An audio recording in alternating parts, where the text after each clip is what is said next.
Ok. A continuación, nos tenemos la palestra del profesor Miguel Núñez, que va a ser presentado por el profesor Cristian Longhi. Adelante, Cristian. Bom dia, obrigado, professor Límaco. O professor Miguel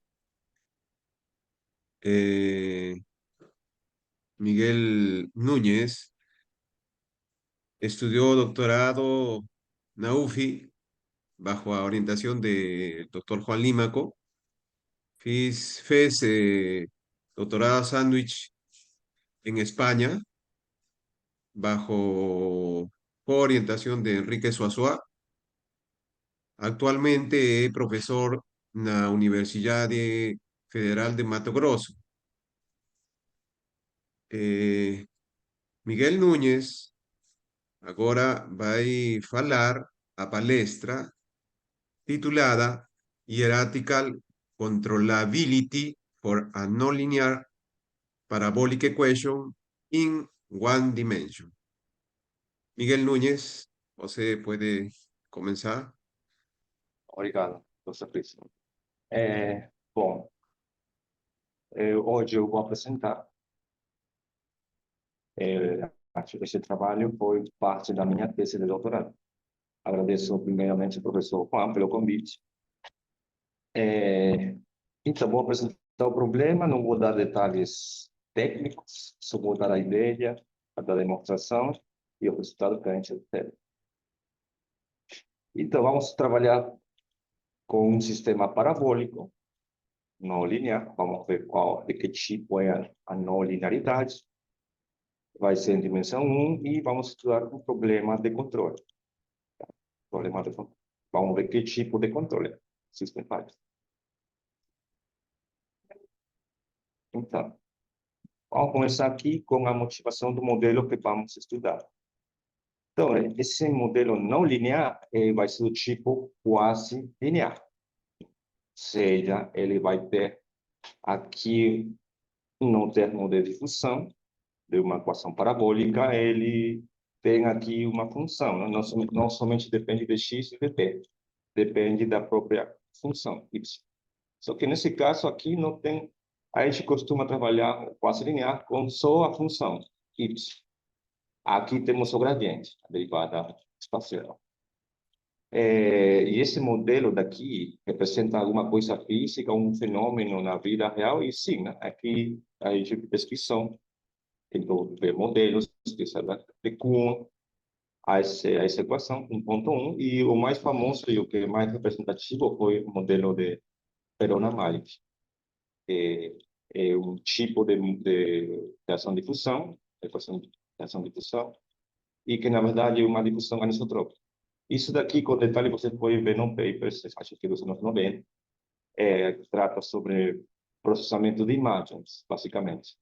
Tá? E a aplicação é justamente em dimensão 1 e em dimensão 2. E justamente ele está procurando algum trabalho que seja com dimensão 1, né? Para que tenha alguma motivação, algum sentido ou físico, algum fenômeno. Bom, o que vamos estudar, como já falei no título, é a dimensão 1. Tá? A gente não conseguiu, vamos ver só dificuldades para dimensões maiores. Então, aqui está o sistema 1.2. Temos a equação, dimensão 1. Agora, só tem y derivada em x, né? Dentro do coeficiente de difusão, a função a. E aqui, bom, a gente agregou uma função semilinear. E aqui temos três funções, V1 e V2. Vamos explicar cada uma delas. Então, vamos trabalhar aqui em Q, que significa que é basicamente o cilindro, né? A gente trabalha sempre com EDP, seria a base um ômega, um conjunto em R, e nesse caso seria em R1, em um intervalo, chamamos de I, e aqui seria o cartesiano de I por 0t. A altura começa em 0 e vai até t. Y vai ser, costuma ser chamado de estado ou solução desse sistema. E aqui temos três funções. Essas três funções são os controles. E aqui está e expliquei sobre o modelo parabólico, que consiste a não linearidade, que é de tipo quase linear, e aqui o tipo de controle hierárquico. Então, esses controles têm uma hierarquia. Esse F vai ser o principal, o global, o líder, e esse V1 e V2 são os que seguem ele, os seguidores, que dependem dele, basicamente. E, na verdade, a teoria de controle hierárquico vale para N controles, não somente para todos. Você pode pensar, se eu adiciono mais um V3, a técnica funciona. Claro, vai ser maior as contas, mas o método, a técnica é a mesma. Então, na verdade, isso aqui é para N, tá? N é um número finito. E você basta resolver para 2, que tem o mesmo grau de dificuldade. O problema vai ser na final. Aqui, o F, como eu falei, seria a semi-linearidade, que na verdade eu só coloquei para botar aí. Às vezes pode precisar, mas na verdade, se você tira esse termo daqui, F igual a zero, não vai diminuir nem aumentar a dificuldade. Tá? Essa função semi-linear, a dificuldade é menor, o máximo igual a colocar já aqui a função y de x. Tá? A função A, função de divisão. E aqui percebem que sempre que trabalhamos com controle, a gente trabalha em subconjunto do domínio. E aqui, para cada controle, tem conjuntos diferentes. Aqui chamei o domínio O, onde está atuando esse controle E, o 1 para o controle V1 e o 2 para o controle V2. São diferentes. Vamos ver mais na frente que claramente os três têm que estar dentro do intervalo, né? É o conjunto maior. Ômega, que na verdade é o I, eu chamei de I por ser um intervalo. Tá? Vamos trabalhar com isso. Vamos botar aqui, vamos descrever em que consiste o problema de controle hierárquico. Quais são os passos que temos a seguir, qual é o problema em si. Então, as condições sobre as funções que mencionei.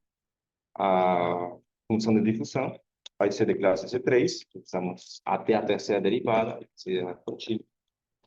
E a função A seria limitada por parte possível, as partes positivas. E aqui que as derivadas também seriam limitadas. E com F parecido, que seria de classe C2, estamos até a segunda derivada, e que também todas essas derivadas, a primeira e a segunda, seriam limitadas. Tá? Uma condição que vamos usar para usar a sistemática, energia e algumas outras coisas para o mesmo problema não linear. Tá, então isso aqui são as condições sobre as funções. Tá? Sobre a quasi-linearidade, a função de redução, sobre a semi-linearidade. E agora vamos descrever o que consiste esse problema de controle hierárquico. Então, vamos definir dois subconjuntos dentro do intervalo, que na verdade seriam dois intervalos. E vamos definir dois funcionais para cada controle funcional. J1 para V1 e J2 para V2. Que tem essa propriedade daqui, ou essa característica. Aqui, alfa 1 e alfa 2, mu1 e mu2 são constantes positivas. E aqui a função que aparece aqui está com essa regularidade, L2, e vai ser a função target, aqui chama objetivo. Como assim? Então, em que consiste esse funcional? A gente vai ver. Olha, aqui, porque botei F? Se só aparece aqui o J1, supostamente parece que depende de V1. Mas aqui aparece Y. Y é a solução do sistema 1.2. Se eu fixo V1, na verdade, esse Y depende de F, de V1 e de V2. É por isso que coloquei aqui V1 e V2. Parece que se você vê, não, aqui explicitamente só coloquei V1. Porque depende da F, de V1 e de V2 também. Porque aparece Y. Y depende de F, de V1 e V2. Então, aqui, assim, de maneira rápida, só para explicar aqui, porque tem essa estrutura, o que a gente vai fazer é o seguinte: vamos ter que procurar controles com certas propriedades. Então, aqui queremos que esse valor seja mínimo. Queremos minimizar, na verdade, esses funcionários, que na verdade se chamam funcionários de custo.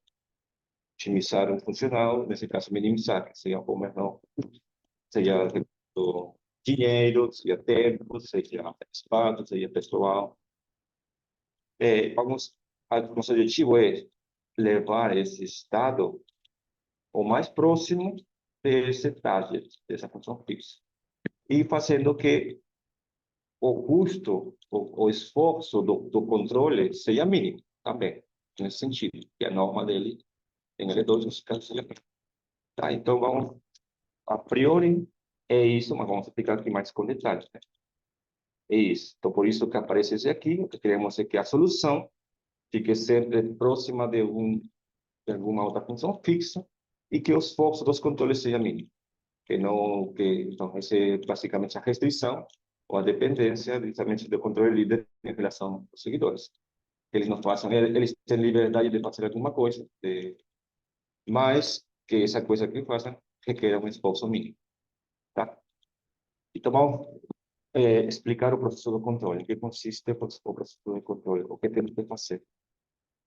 Então, vamos fixar um controle F, ou essa função F, vamos fixar, e somente vamos fazer variar V1 e V2. Então, se fixamos F nos funcionais, o primeiro passo é calcular o mínimo. Calcular um par, V1 e V2, que minimize esses funcionais simultaneamente. Tá? Que minimize esses dois funcionais. E a esse mínimo, esse par, V1 e V2, se chama justamente equilíbrio de Nash para esses funcionais. Tá? Esse vai ser o primeiro passo. Fixando F, considerando F como fixa, vamos achar um par V1 e V2 que minimize. Agora, se o funcional, isso já é teoria de operadores convexos, fácil de iniciar infinito. Se eles fossem convexos, a gente sabe, temos uma característica para calcular o mínimo. É simplesmente mínimo se é o ponto crítico. Ou seja, se a derivada nesses pontos é zero. Só que se não é convexo, isso não é verdade, em geral. Infelizmente, nossos funcionais, J1 e J2, pela dependência de uma solução que satisfaz um sistema não linear, ele não vai ser convexo, a priori. Então, aqui definimos esse outro conceito. Então, se é mínimo, chamamos de equilíbrio de Nash. Mas se é ponto crítico. Então, aqui, nas ideias mais na frente, vou mencionar o artigo do professor Wagner, professor Henrique, Fernando Scara e de Maurício. Eles aqui usam ou definem esse conceito. Se é mínimo, equilíbrio de Nash. E se é ponto crítico, se a derivada nula, nesses pontos, nessas funções V1 e V2, chamamos de quase equilíbrio de Nash. Tá? Então, esse é o passo 1. Lembra de novo, voltar. Fixamos F e calculamos mínimo. Isso eu coloquei como observação. Esse é o primeiro passo, calcular os mínimos. Os pontos V1 e V2, que seriam mínimos. Seria calcular o equilíbrio deles. Depois, com esses mínimos V1 e V2, com os equilíbrios de Nash, que a gente obteve fixando o controle líder F, a gente tem que calcular entre todos esses Fs possíveis, pelo menos um, que tenha essa condição, né? Que faça o controle nulo, que leve a solução, o estado, em tempo finito, a zero. Tá? Então, esse vai ser o processo. Primeiro, fixamos um F. Com esse F, calculamos o equilíbrio de Nash, o mínimo, o par que minimiza os funcionais. E depois, entre todos esses Fs, escolhemos, e vamos achar, que faça o controle nulo, que aconteça o controle nulo. Ou seja, que em tempo finito, esse estado é igual a zero. Então, vai ser isso o procedimento. E, na verdade, fala mais na frente como observação que essa restrição também pode ser controle por trajetórias. Tá? Aqui botei para simplificar controle. Então, isso vai ser o processo de controle. Vamos dois partes. Agora, aplicações de controle hierárquico, bom, tem várias. Tem isso lá mais na frente, no artigo de Leon, Dias, tem várias aplicações. Então, aqui no meio ambiente, como o clássico exemplo da poluição, do mal-labor, que tem vários sistemas de controle. Um vai ser o tipo com controle líder e outros vão seguir que ele vai pedir. Tem aplicação em mecânica de fluidos, em radioterapia, em equações de reação de fusão e até em finanças. Então, esse tipo de controle não é isolado na prática. Ele tem muitas aplicações no sentido prático. Tá? Esse tipo de controle de dados. Vamos mencionar o primeiro teorema. Tá? Vamos mostrar, primeiro, que, baixo certas condições, podemos calcular um quase equilíbrio de Nash. E com esse quase equilíbrio de Nash, a gente calcula a controlabilidade nula. Tá? E, bom, aqui as condições, não vou dar, vou dar aqui, não vou dar toda a explicação, passo a passo, mas aqui o ID era o domínio onde o funcional estava atuando, né? Onde estou voltando rapidinho. O ID são os domínios onde a função tem que ficar próxima da supervitória desse target. Tá? Não é em todo o intervalo I, todo o conjunto. Não, é somente nessa partezinha. Né? Então, esse aqui, eu quero que a solução, no final, fique próxima de uma trajetória, sim, mas somente nesse intervalo, nesse conjunto, o ID. Tá? Então, aqui temos as condições geométricas sobre os domínios, nesse caso, os intervalos. Que a interseção seja não nula, com o domínio do controle líder. E aqui tem essa segunda, tá? Esse é tipo uma extensão, uma generalização, um pouquinho mais. Eu botei as condições que foi feita no artigo também de professor Fagner, de professor Henrique e de Maurício, junto com Sérgio Guerreiro. Eles generalizam um pouco os domínios, né? Porque o primeiro artigo eu acho que era um pouquinho mais restrito. Não podia ser qualquer o domínio de observação, onde queríamos que a função fique perto do estado desse target. Eles tentam generalizar, claramente modificam a desigualdade de observabilidade, que vamos falar daqui a pouco, é o que muda, né? Na verdade, se você muda isso daqui, vai mudar a desigualdade de observabilidade e não sei se tem um resultado melhor que esse daqui, em questões desse tipo de problema, mas se você mudar, se você tentar generalizar esse tipo de condições sobre os domínios onde atuam os targets, você tem que mudar também a desigualdade de observabilidade. Vou explicar um pouquinho mais na frente. Então, aqui está dizendo o seguinte, que se esse target tem um decaimento exponencial, e é pequeno, em norma L2, o dado inicial está em H3, então existe um controle com essa regularidade, controle líder, e existe um quase equilíbrio de Nash, ou seja, esse par ainda não é o mínimo, são pontos críticos, ou seja, anulam a derivada dos funcionais, e com isso daqui a gente mostra a controlabilidade que queremos, né? Que o estado y em tempo finito, tempo t maiúsculo, é igual a zero.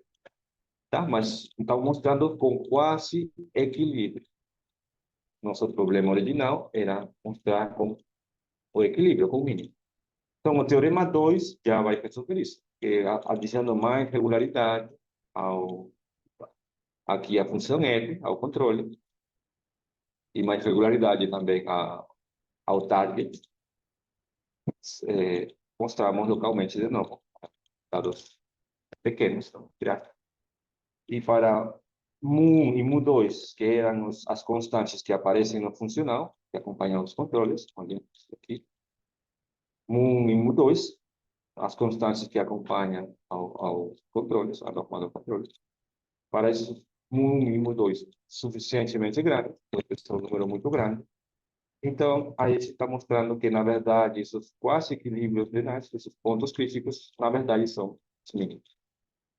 Isso é a segunda parte. Tá? Então, essa estratégia é análoga ao que definiu esse artigo, o primeiro artigo dos professores Fagner, Henrique e Maurício. Tá? Pegar primeiro com pontos críticos com quase equilíbrio de Nash, resolver tudo com quase equilíbrio de Nash, e depois mostrar que, na verdade, esses quase equilíbrios de Nash são equilíbrios de Nash. Esses pontos críticos, na verdade, eram mínimos. E, bom, aqui vamos usar, para o primeiro teorema, vamos usar as técnicas de controle. Vamos levar o sistema de 3 controles a somente um controle, né? E a gente vai trabalhar um sistema com um controle. Então, essa vai ser a primeira parte. Vamos, de algum jeito, usando algumas características, as condições, vamos caracterizar esse sistema que inicialmente tinha 3 controles, um líder e 2 seguidores, a um sistema que vai ficar acoplado só com um controle. E aí estudamos a controlabilidade diferenciada. Linearizamos o problema, pegamos a desigualdade de Kahneman de probabilidade que precisamos e resolvemos a parte linear. E, bom, a parte não linear tem vários métodos. Pode ser por ponto fixo, ou pode ser por tema de aplicação inversa, em espaços de dimensão infinita. Mas esse vai ser o roteiro, as técnicas que usamos. Então, para resolver o sistema, a gente vai, olha, aqui esse sistema acoplado só tem um controle. O que aconteceu com os outros controles, V1 e V2? Eles, como são, vamos partir de que são quase equilibradas. Vamos caracterizar que coisa tem que satisfazer o par V1 e V2 para que seja quase equilibrada. A derivada dos funcionais J1 e J2, nesses pontos, tem que ser igual a zero. Então, a gente vai derivar os funcionais. Você vai pegar parte, como você costuma fazer, pegar o sistema adjunto e vai caracterizar. Na verdade, esses controles são solução desses dois sistemas, P1 e P2, tá? Vamos ter essa característica. E a essa característica, essa mudança de controle, de 3 controles para um controle só, e ficando isso acoplado, se chama o sistema de opcionalidade, tá? Que depende do sistema 1, 2, porque derivamos justamente os funcionais, caracterizamos aqui. Então, a gente passa o sistema de 3 controles a um sistema de um controle, onde agora esses 2 controles ficam solução de outro sistema. E olha que aqui aparece menos, porque é o sistema adjunto da derivada, né? Então, você deriva o funcional. Tá? Então, aqui, a teoria diz o seguinte: se eu mostro que esse sistema que eu chamei 3.1, tem uma solução, só uma solução única, então isso significa que vai ter somente um ponto crítico. Esse par V1 e V2. E, na verdade, isso que se mostra. Que esse sistema, aqui só teoria de existência de unicidades, de sistemas parabólicos, tem uma solução. A solução tem existência de unicidade. Tem uma solução, então significa que tem somente um ponto crítico. Então, mais na frente, vamos ver para resolver o teorema 1.2, 2.2, para mostrar que o ponto, o par quase equilíbrio de Nash é um equilíbrio de Nash. Vamos usar, na verdade, o teste da segunda derivada para espaços de dimensão infinita. E se a gente mostra que a segunda derivada, que é uma forma bilinear, é definida positiva, então estamos mostrando que existe um mínimo local. Só que esse mínimo local vai ser único, porque não, se existir outro mínimo local, a gente sabe que esse mínimo local é ponto crítico. Mas estamos mostrando, aqui se mostra que esse sistema 3.1 só tem uma solução. Então, só tem um ponto crítico. Só tem um quase equilíbrio de Nash. Isso que estamos mostrando aqui. Não fiz essa conta, porque essa conta é teoria da existência de unicidade. Pode fazer como não linear, você pode fazer por Pareto-Galete, ou você pode fazer com ponto fixo, ou com ponto fixo de Schauder. Mas se mostra que esse sistema tem somente uma solução. Então, só existe um único quase equilíbrio de Nash. Aqui, para mostrar agora que esse F faz que o sistema em tempo finito se anule, fique zero, que é o controle nulo, o problema de controle nulo. A gente vai seguir os métodos de Stern. A gente vai linearizar esse sistema, vai como se calcula a linearização, isso já são métodos de diferentes derivadas, né? Derivada do funcional. Linearizamos esse sistema, resolvemos o problema de controle no sistema linear, e a partir daí, como eu falei, para voltar a não linear, usamos técnicas de ponto fixo ou teorema de aplicação. Então, linearizando esse sistema 3.1, temos o sistema 3.2. Olha que aqui agora já é linear. Não depende mais de y. Aqui também, dentro dele, não tem mais o sistema linear.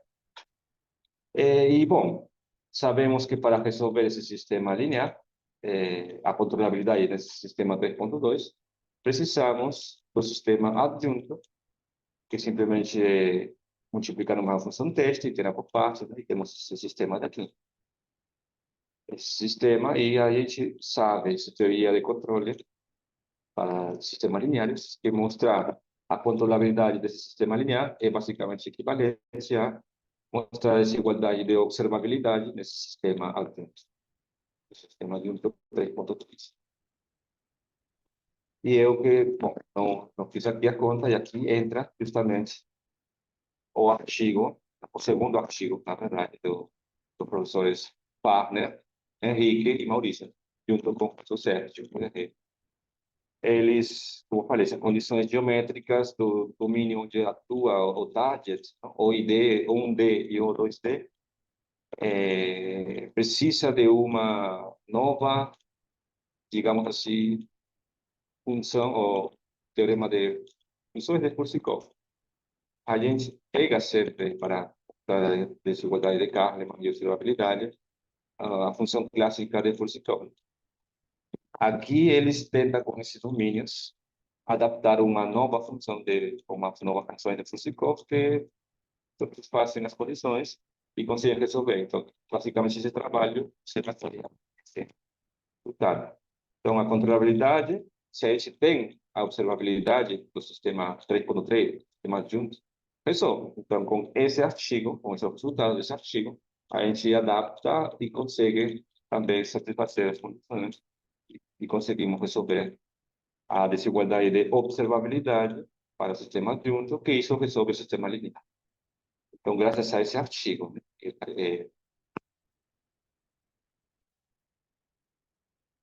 agora, para o não linear, então eu falei que tem várias técnicas, ponto fixo, o teorema da aplicação inversa. Então, aqui vamos usar o teorema da aplicação inversa.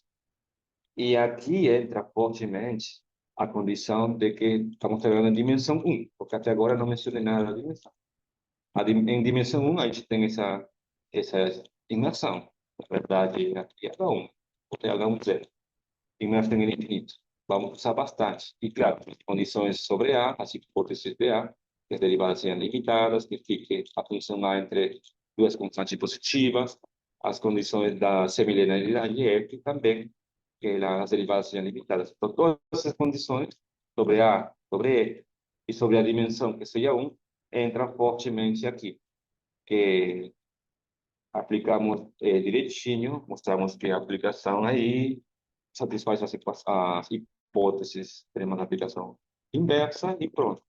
Obtemos. Mas aqui é um trabalho forte, não é simplesmente aplicar, tem que ter detalhe, é fina a conta. Você tem que poder aqui, porque era bem técnico, mas a ideia é essa. Então, a dimensão é importante. Agora eu vou explicar mais na frente, porque em dimensão maior não se tem, pelo menos eu não consegui o resultado. Então, isso resolve o problema, o teorema 2.1. Já resolvemos a controlabilidade nula desse sistema. Então, de todos os quase equilíbrios de Nash, todos os pontos críticos, eu escolhi ou achei perdão, onde funciona o controle nulo. Isso era o que eu queria. Agora, vamos ver que esse quase equilíbrio de Nash, na verdade, é um equilíbrio. Então, como já tinha falado, vamos usar o teste da segunda derivada, tá? Dos funcionais de H1 e H2. Então, vamos derivar os funcionais. Só que queremos derivar mais uma vez, segunda derivada. Então, a segunda derivada, por definição, vai ser o limite dessa, estamos variando o controle V1. Vai ser o limite dessa diferença sobre esse, porque esse é o parâmetro, quando esse vai para zero, né? Então, a gente caracteriza, deriva, claro, não fiz aqui a conta, que vai obter essas expressões. Que coisa é y? S simplesmente é a solução do sistema não linear original, só que no lugar de V1, do controle V1, vai ter esse controle. V1 mais SW. Que coisa é Z de S? Vai ser a solução que satisfaz a derivada, quando você deriva a solução, ou funcional, né? Em direção de esse controle, esse daqui vai ser o ZS. Tá? E que coisa é Y? Simplesmente quando S é igual a zero. Tá? Eu denoto assim. Quando S é igual a zero, eu coloco. Então, fica caracterizado a derivada, a primeira derivada, essa diferença, com esses três expressões. Então, eu preciso caracterizar mais. Então, aqui, vou fazer uso do sistema adjunto. O adjunto de ZS, eu chamo de πs. E eu quero essa diferença. Por quê? Porque justamente vai se formar isso aqui. Tá? Vamos obter aqui, multiplicando, alternando por partes, pegando a característica do estado adjunto. A gente precisa da informação dessas duas coisas.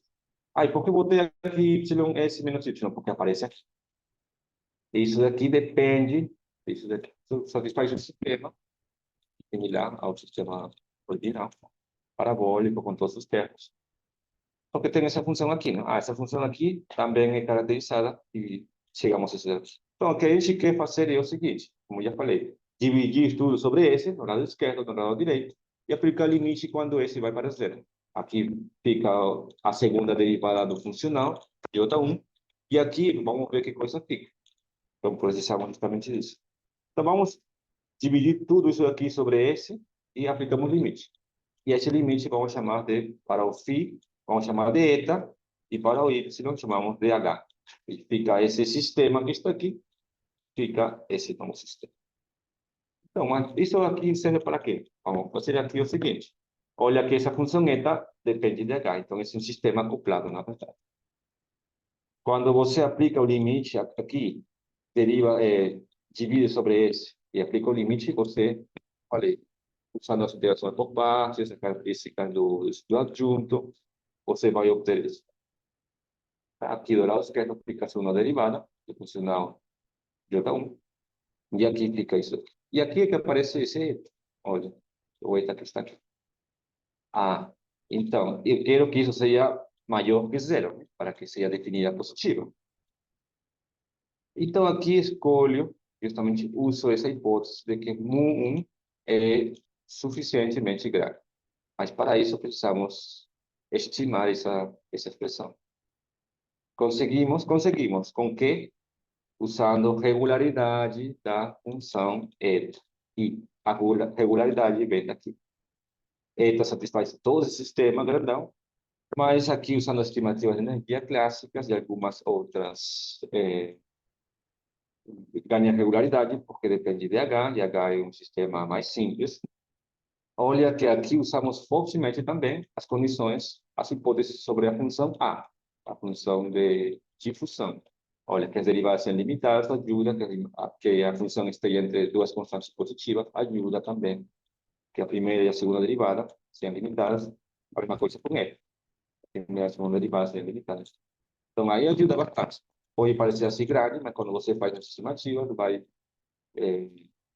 não cancelar, mas vai diminuir bastante essa conta, esse cálculo. Tá? Então, aqui com as estimativas de energia, algumas clássicas e algumas que dependem de H, conseguimos a regularidade e conseguimos mostrar isso aqui. Então, aqui em si, né, essa constante, estamos vendo que é fixa. Temos que mostrar justamente que essa constante não depende de mu, porque se depende de mu, aí acaba. E é o que se mostra. As estimativas de energia não dependem da constante de mu. Tá? Então, escolhendo esse suficientemente grande, podemos dizer que isso vai ser um número positivo. Se isso é um número positivo, acabou. Isso daqui é uma forma bilinear, segunda derivada, definida positiva. Então, com o teste da segunda derivada em espaços de definição de podemos dizer que J1 aqui, entendeu? Ou vai ter um mínimo local.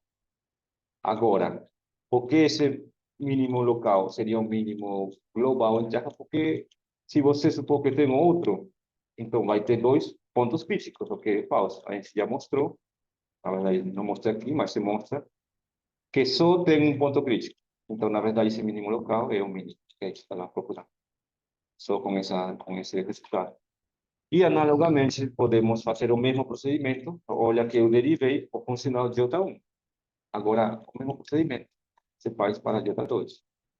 Vai obter aqui, só que aqui no lugar de mu1 vai ficar o mu2. Então, por isso precisava que essas duas constantes, mu1 e mu2, sejam suficientemente grandes, sejam muito grandes.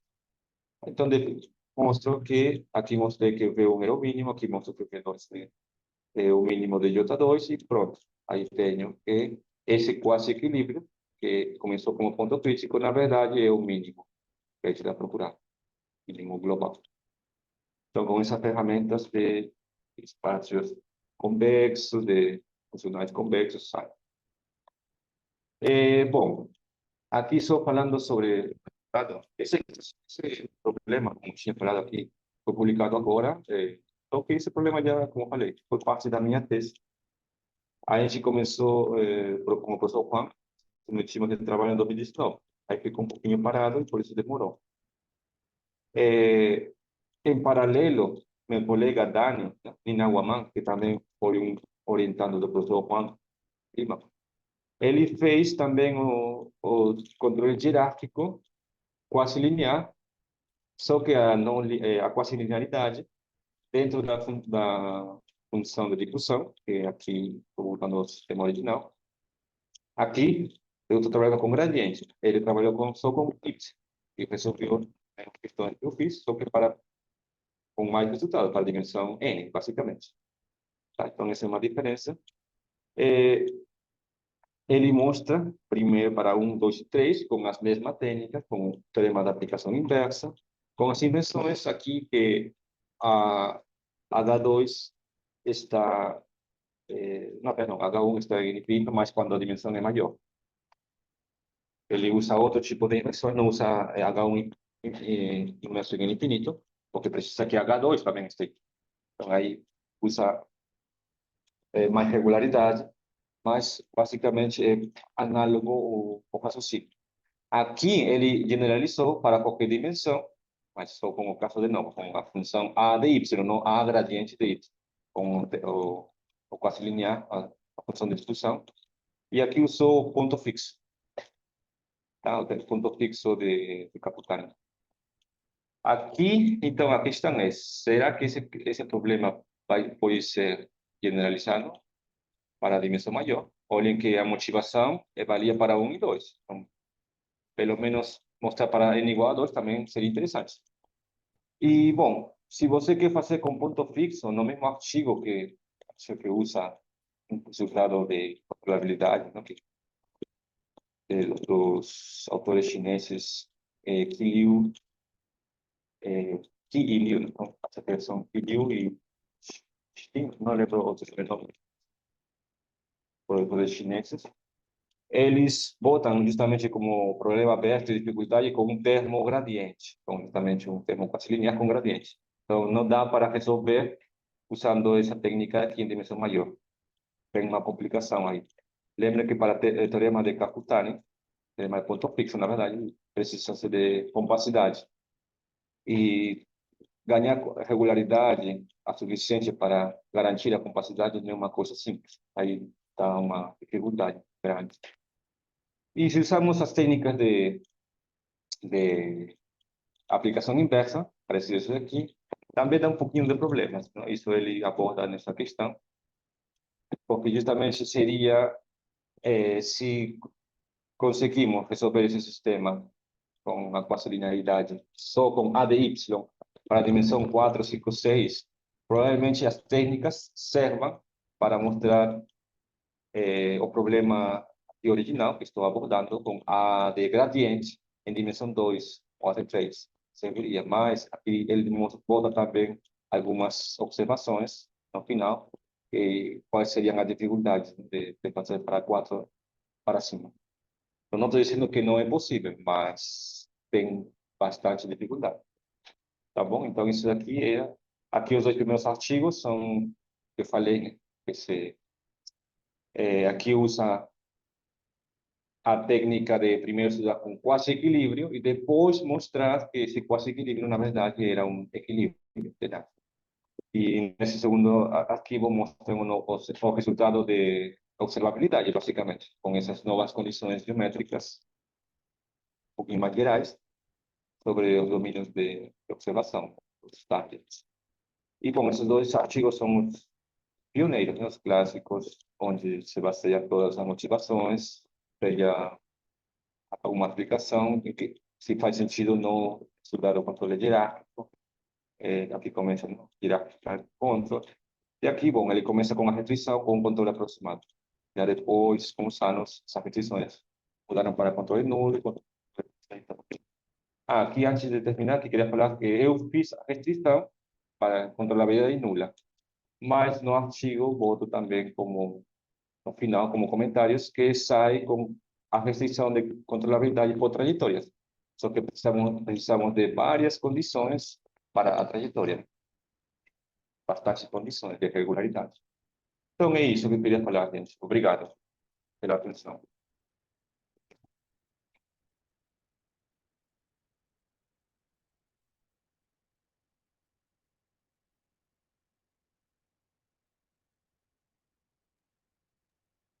Obrigado, Miguel Núñez.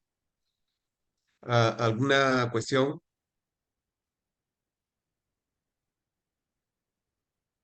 ¿Algún comentario?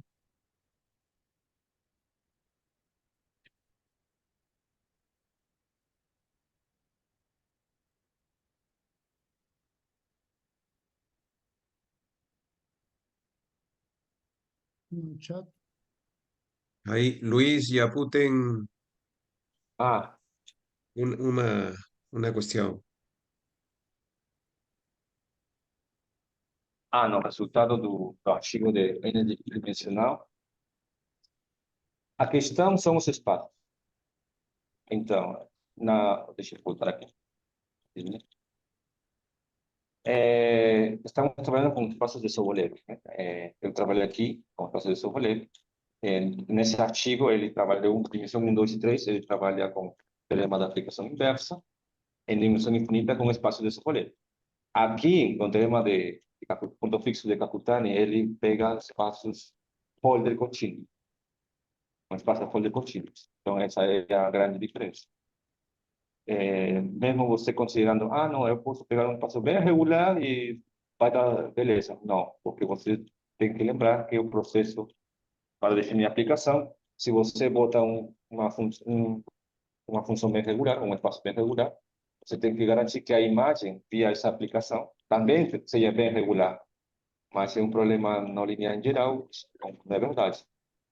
Então, se for linear, beleza, mas como não é linear, então você garantir uma regularidade suficiente para ter a capacidade e a dificuldade.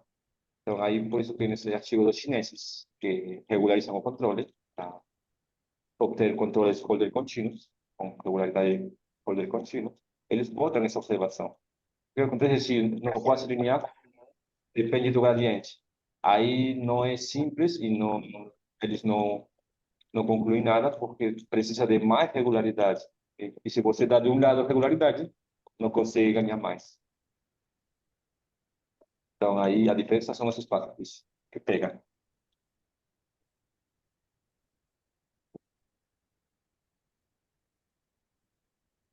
¿Alguna cuestión más?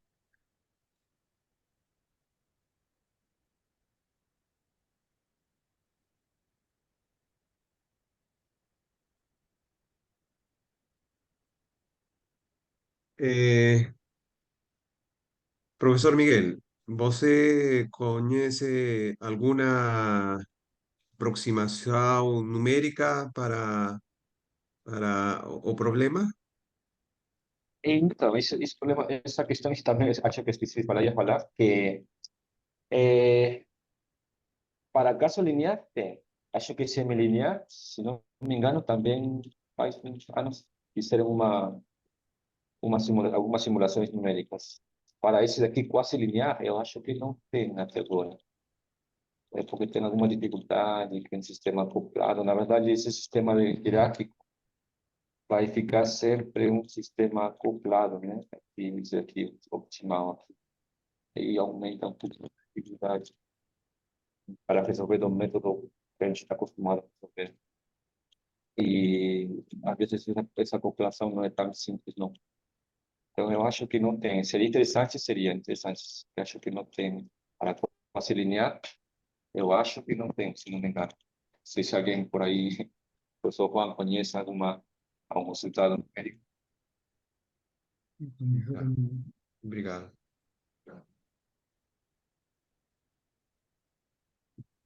¿Alguma questão mais?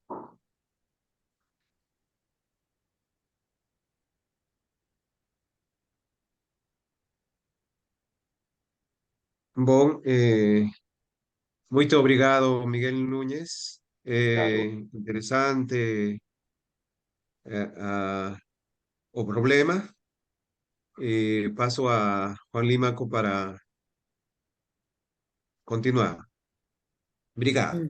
Gracias, Cristian, y gracias, Miguel, por la excelente palestra. Estoy parando la